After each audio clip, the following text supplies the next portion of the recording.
तर आपण बरेच वर्ष इलिगल बार, रेस्टॉरंट किंवा हुक्का पार्लर याबद्दल मोहीम करतोय. आता मागच्या आठवड्यात देखील पुण्यामध्ये जी काही गोष्टी घडतायत त्या संदर्भातल्या आहेत.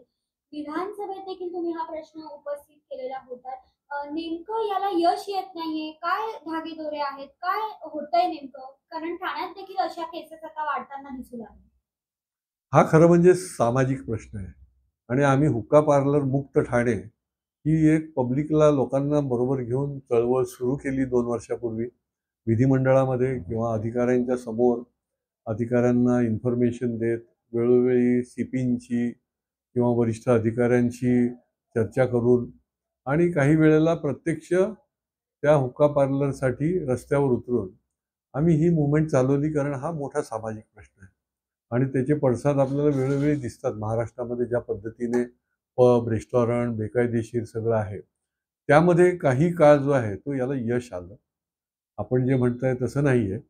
त्याला यश आलं. जवळजवळ 70-75% हुक्का पार्लर या शहरामधले पूर्णपणे बंद होते. परंतु ही ज्याला म्हणता येईल की कंटिन्युअस प्रोसेस आहे, की याच्यामध्ये लोकसहभागातून आम्हीही सतत ही चळवळ चालू ठेवायला पाहिजे आणि पोलिसांनीही त्या निमित्ताने त्यासाठी कायमस्वरूपी यंत्रणा तिथे चालू ठेवायला पाहिजे. पण ती शेवटी होत नाही.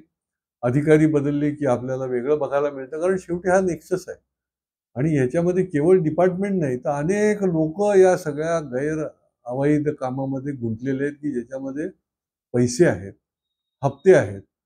काही अधिकारी खूप चांगले आहेत, त्यामुळे जे अधिकारी चांगले आहेत त्यांच्या पोलीस स्टेशनमध्ये कुठेही आपल्याला बघायला मिळत नाही हुक्का पार्लर किंवा अशा प्रकारचे बेकायदेशीर पब.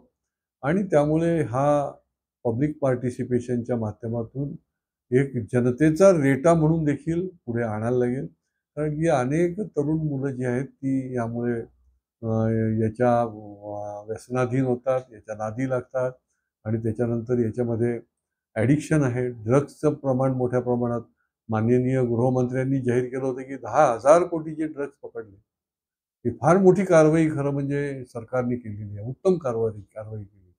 म्हणजे किती मोठ्या प्रमाणामध्ये खोलवर हे सगळं चालू आहे आणि याच्याकरता पोलीस खात्याने कठोर कारवाई करायला पाहिजे. हा सामाजिक विषयाच्या पुढची पिढी याच्यामध्ये बर्बाद होता कामा नये.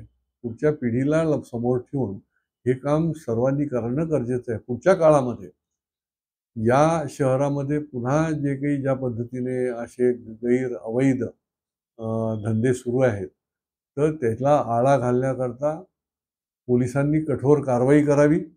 अन्यथा सनदशीर मार्गाने आम्ही देखील योग्य पद्धतीने योग्य वेळेला अशा अवैध ठिकाणी जाऊन थांबू आणि त्या ठिकाणी ती कारवाई करायला लावू. सर, आपण जर बघितलं तर मागच्या आठवड्यात पुण्यात देखील हिट अँड रनचा प्रकार झाला होता. हुक्का पार्लर असेल किंवा ह्या सगळ्या आणि कशा रे आपली? नाही, हा खरं म्हणजे अवेअरनेसचा प्रश्न आहे. हा इमानदारीचा पण प्रश्न आहे. हा पालकांनी आणि विविध संस्थांनी देखील या मुलांना निरनिराळ्या माध्यमातून कशा पद्धतीने जागृती निर्माण करता येईल हा देखील विषय आहे, की ह्याच्यावर जर आपल्याला आळा बसवायचा असेल तर एका बाजूला यंत्रणेने कठोर, म्हणजे काही विषयामध्ये कुठेही कॉम्प्रोमाइज नाही असं जे आपण म्हणतो, की हा एक प्रकारे पब बेकायदेशीर चालवणं किंवा बेकायदेशीरपणे अशा प्रकारचं ड्रग्ज चालवणं हा राष्ट्रद्रोहच आहे जणू काही. अशा भूमिकेतून यंत्रणेने कुठल्याही आमिषाला बळी न पडता कठोर कारवाई करणं आणि एकदा जर धाक बसला तर कोणाची हिंमत होत नाही.